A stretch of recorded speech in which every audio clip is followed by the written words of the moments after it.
Bismillahirrahmanirrahim. Assalamualaikum warahmatullahi wabarakatuh.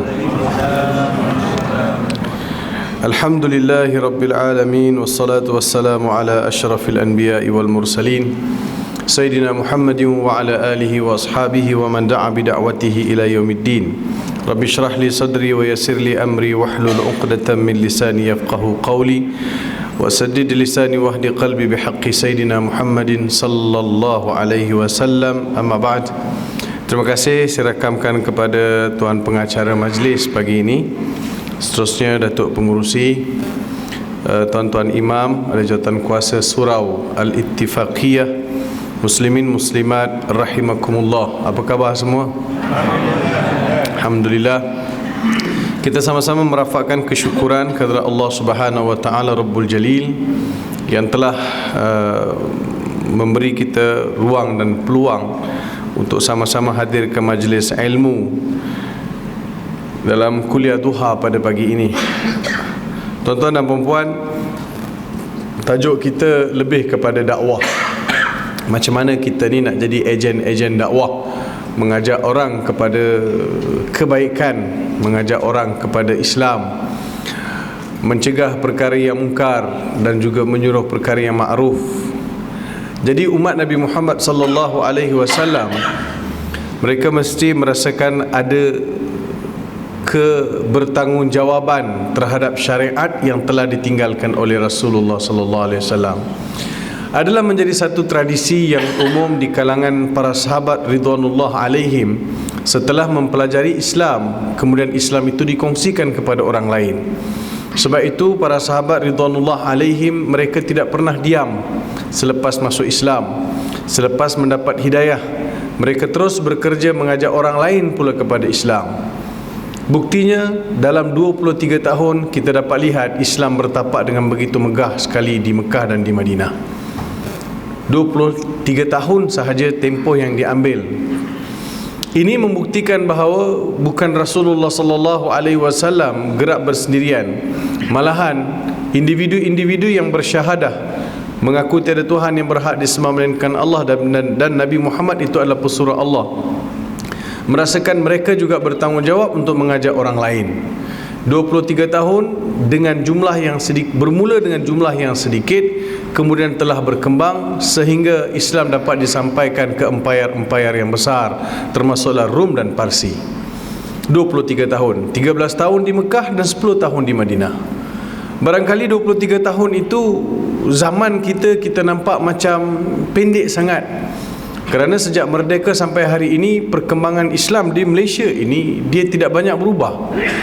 Dia tidak banyak berubah. Walaupun masjid bertambah, surau bertambah, madrasah-madrasah bertambah, universiti-universiti Islam bertambah, graduan-graduan lepasan pengajian Islam juga bertambah. Anak-anak kita yang pergi menyambung belajar di Mesir, Jordan, Yaman juga bertambah. Tetapi kenapa bilangan orang menerima Islam tak bertambah?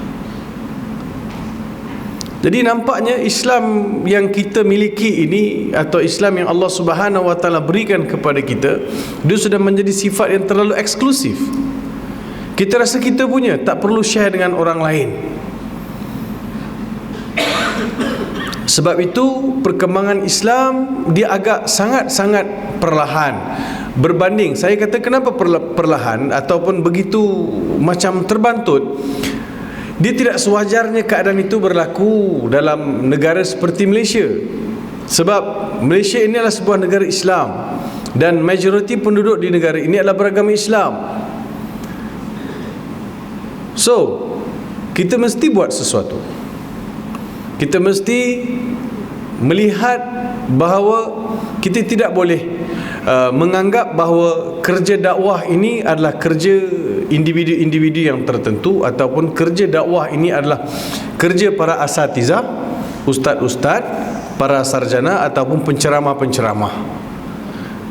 Yalah, nak jumpa penceramah pun bukan senang. Tunggu bertahun boleh jumpa, kan? Tapi saya secara peribadi, selepas saya dapat Islam, saya tidak menjadikan dakwah saya kepada masyarakat yang telah Islam semata-mata. Saya punya target lebih besar iaitu kepada yang bukan beragama Islam. Sebab itu saya lebih tumpukan dakwah saya kepada non-Muslim. Saya dalam beberapa NGO, terutamanya saya dengan NGO namanya Perkim, saya ahli Majlis Kebangsaan Perkim. Saya juga dalam skuad Mubaligh Malaysia dan Yayasan Kasih Sayang. So NGO ini kita jadikan sebagai platform untuk mengembangkan Islam. Bulan ini aja ada 3 orang masuk Islam dengan saya. Bulan bulan Mac 3 orang masuk Islam. So saya lebih selesa melihat Islam itu dapat dikongsikan kepada orang yang bukan Islam sehingga mereka tertarik jatuh hati dengan Islam.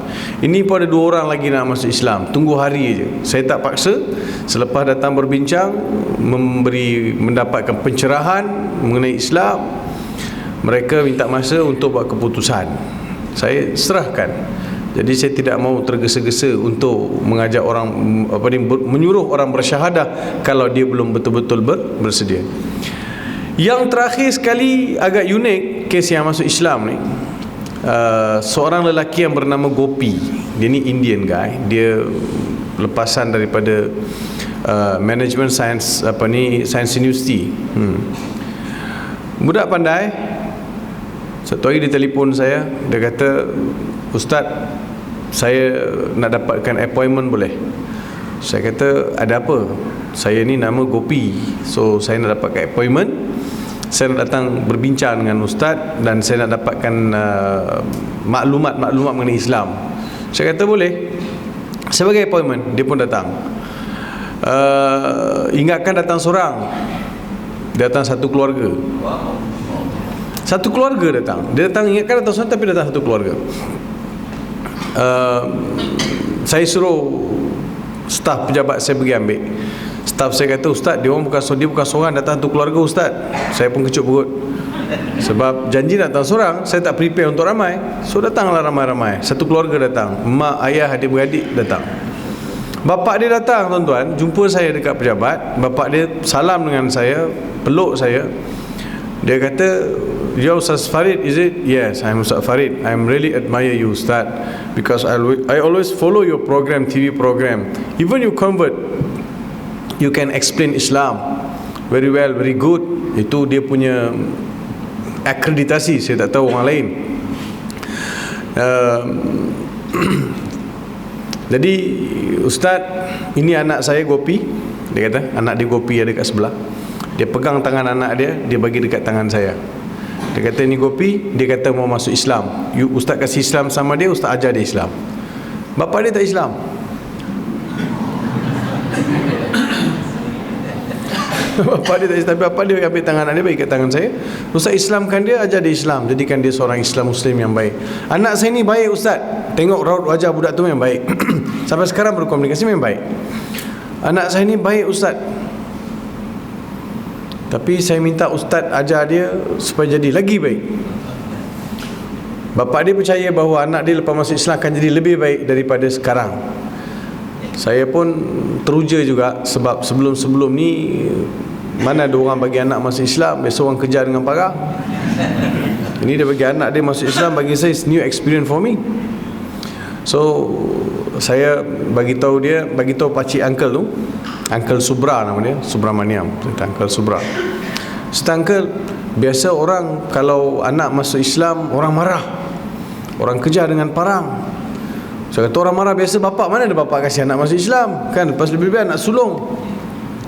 Dia kata, "Ustaz, kenapa?" Saya kata, "Kenapa uncle boleh bagi anak uncle masuk Islam? Biasa bapak marah, uncle tak marah pun." Dia kata, "Ustaz, saya punya anak masa kecil dia mau bersikal, saya beli kasih sama dia bersikal. Masa sekolah menengah dia mau motosikal, saya beli kasih sama dia motosikal. Bila dia masuk universiti, dia mau kereta, saya beli kasih sama dia kereta. Sekarang dia mau Islam dan saya tahu Islam ni agama baik, saya kasihlah dia masuk Islam." So, ada orang begitu di luar sana, melihat Islam very positif.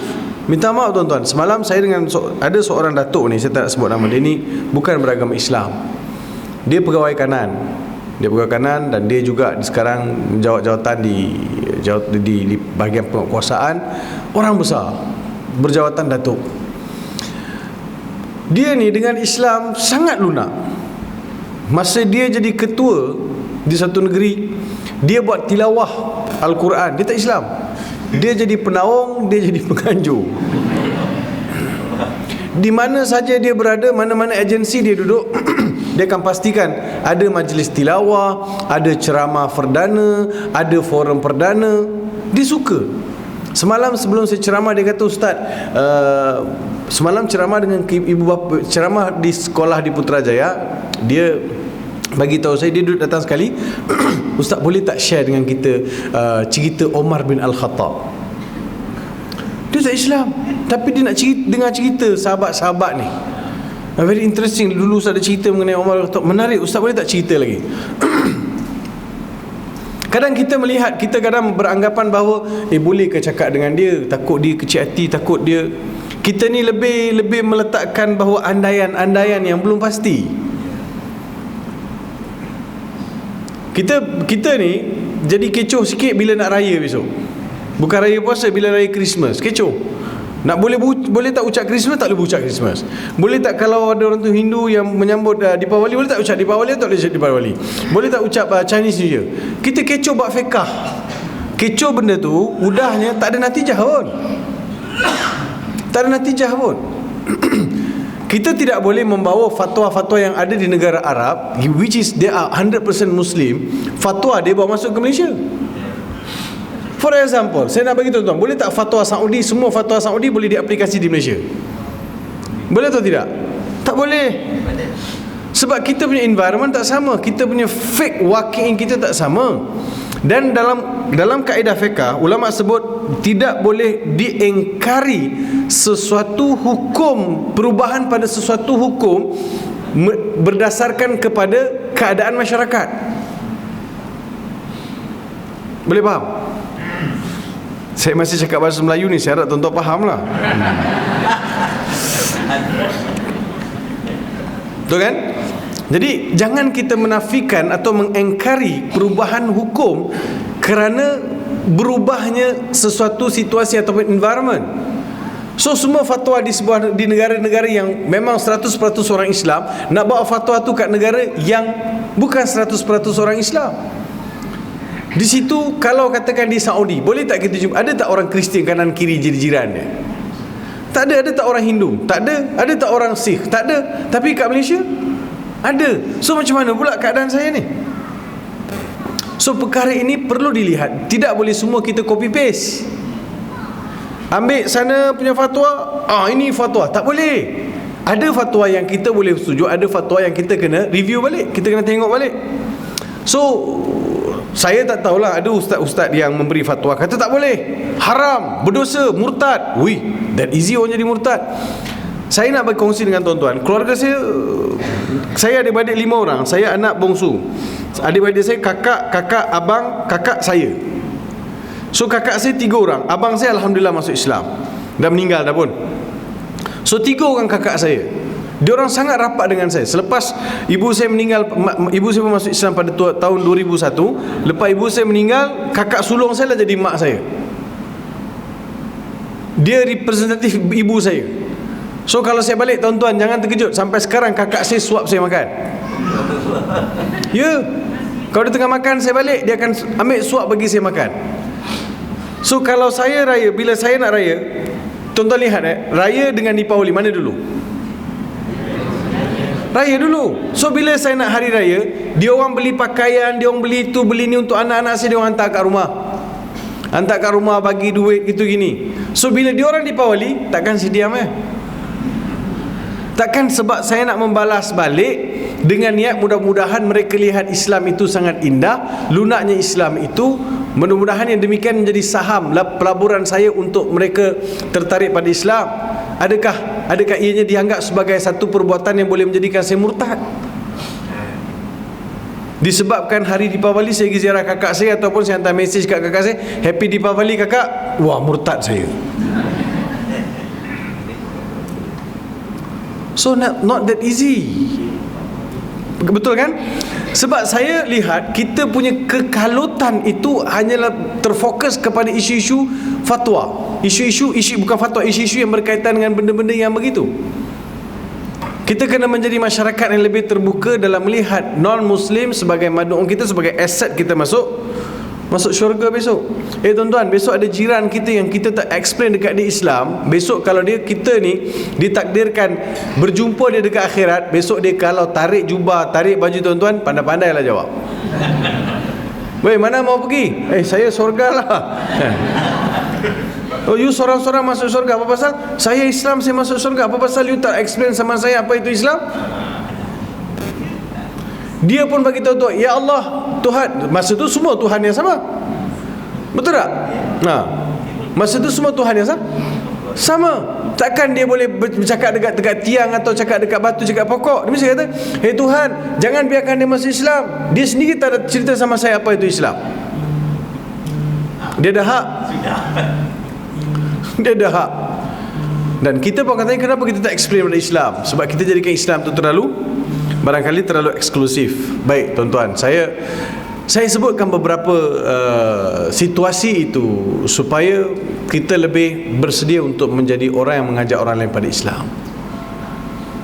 Paling tidak pun tuan-tuan, kita kena berdoa, Allahumma hadi qaumi fa innahum la ya'lamun. Paling tidak kita berdoa supaya Allah Subhanahu wa taala memberi hidayah kepada kaum kita, pada masyarakat kita, kepada jiran tetangga kita. Kalau ada jiran tak Islam, kena berdoa supaya jiran masuk Islam, jiran dapat hidayah, jiran dapat difahamkan Islam.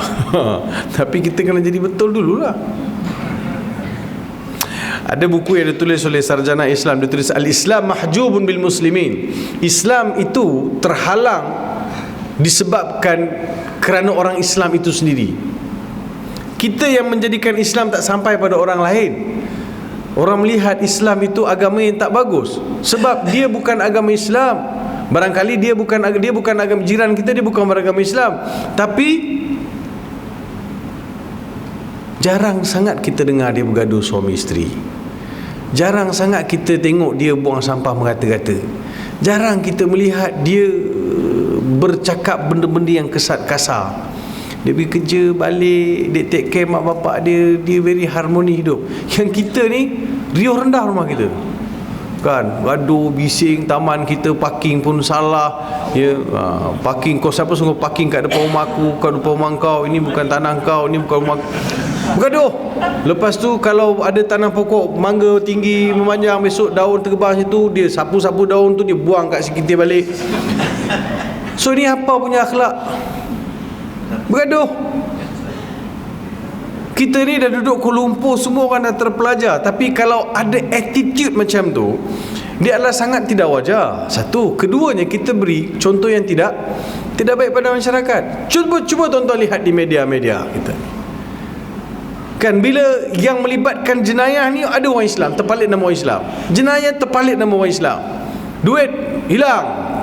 Agensi Islam punya duit hilang. Siapa kena tangkap? Orang Islam kena tangkap. Siapa curi? Jadi semua benda yang bad thing ialah disebabkan kita majoriti penduduk. Barangkali itulah nasib kita. Orang lain pun tidak di-highlight. Saya bagi tahu dalam satu perjumpaan dengan kawan-kawan media ni, kita kata yang namanya Islam, yang banyak benda Islam, orang Islam buat benda baik banyak, patut itu you highlight. Ada jenayah kalau you nak jadikan sebagai cerita pun bubuhlah kecil-kecil kat bawah, kan, kalau nak juga. So kadang memberi persepsi yang dulu, kalau tuan-tuan ingat dulu ni, cerita dulu, saya tak ingat tahun bila duit tabung haji hilang. Ingat tak? Dulu duit tabung haji hilang. Bila tabung haji hilang, persepsi bagi persepsi yang negatif pada orang bukan Islam. Saya pergi repair kereta. Kat masa tu tak ada workshop lain, ada dekat Bangi tu ada workshop Cina satu. Pergi repair. Cina tu kenal saya sebab Cina tu kata, "Oh encik, saya dah tengok encik dekat TV ada nyanyi tu agama punya. Mengaji tu dia kata ada nyanyi agama punya." Suka tinggal lah. Ada nyanyi agama punya. Dia tengok kita kat TV ada nyanyi agama punya, jadi mesra lah sembang dengan dia. Kata nak buat exobo kereta saya dah jadi keras. Jadi nak buat. Itulah, encik saya pun banyak susah hati. Apa pasal dia susah hati? Sekarang orang curi duit. Siapa curi? Ini saya banyak susah hati. Haji punya duit pun orang angkat. Dia Cina, dia tak simpan duit kat tabung haji pun, tapi dia susah hati. So dia bagi bad persepsi pada mengenai Allah.